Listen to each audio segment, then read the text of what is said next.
Alright, this is a testing of camera quality for dismantling a Nerf blaster. So we're just going to get right into it.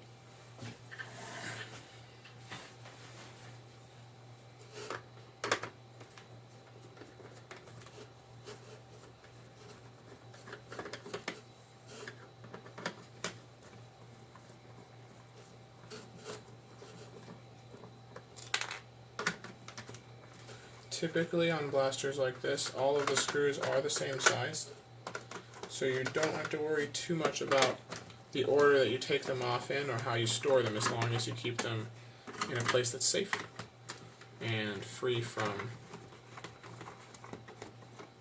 losing any of them. So I'm going to take a quick pause and remove the rest of these screws. So now I've removed most of the screws from here. These screws up along the top of the rail are actually a little shorter than I was anticipating, and so if you do want to set those aside, but there's only two of them that are placed right in here and here. Now we should have removed all of the screws from this, and I will warn you ahead of time that this is a broken blaster that I found at a second-hand store, and so I'm not really sure what the insides are going to look like, but we will figure that out together. Now on the RoughCut, let me just pull this apart. Alright.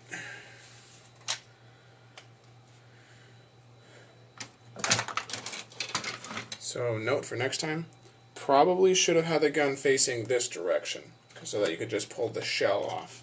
So make sure that your blaster is facing to the right before you start pulling the shell off.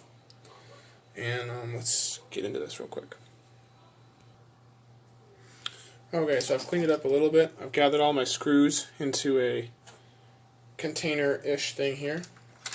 So now we're going to get into the breakdown of the blaster and trying to remove, I'm going to get these out too, get everything out of the blaster so we can figure out what's wrong with it, because I believe it is a gear operating problem because the slide is not going back completely.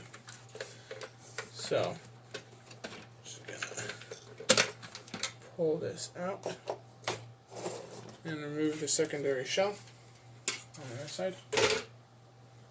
So now you have just the internals of the gun itself.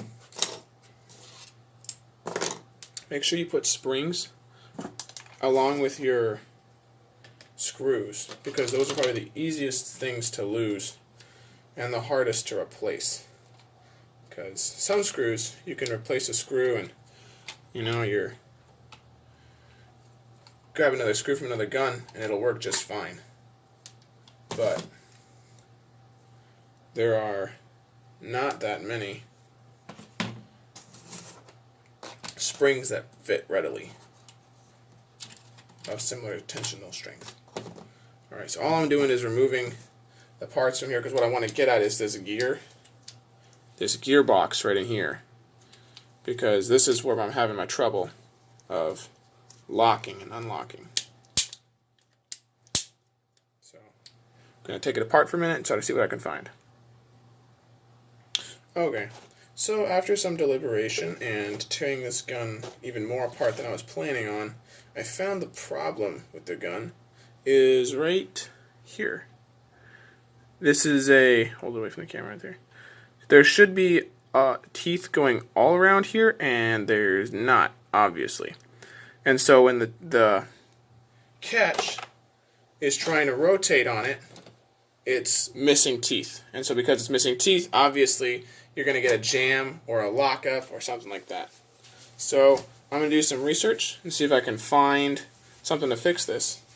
Anyway, this has been a basic breakdown of the Zombie Elite RoughCut, which is the same as any other RoughCut that I've been able to look at. So you know what the insides look like and how they operate. Again, this is the gearbox here. And you can see right here, this is where somebody must have broken those teeth by bending that frame. Anyway, so that was a tear apart and a breakdown. I'm not going to put it all back together because it's the same as pulling it apart. But thanks for watching.